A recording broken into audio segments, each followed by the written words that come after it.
F'Marzu li għadda maltemm kbir ħakem l-Gżejjer Maltin u b'konsegwenza hekk għamel ħsarrat f'diversi nħawi fosthom f'parti mill-ħajt ta' triq fil-Bajja tar-Rinella. Wasla sa fuq il-post induna li fi żmien xahrejn baqa' ma sar xejn, bis-sindku tal-lokal Michael Cohen jgħid li l-unika ftit affarijiet li saru kienu xi testijiet.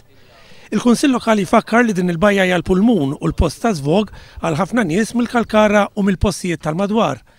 L-informazzjoni dwar il-progress fix-xogħol li qed jirċiev il-Kunsill mill-awtoritajiet hija skarsa ħafna u l-Kunsill iħoss li xahrejn huma twal wisq. Is-sindku tal-lokal Michael Cohen qal li d-dewmien jista' jfisser jipperikola li tinqalla xi disgrazzja meta l-ħuq mhuwiex sikur biżżejjed l-aktar għat-tfal.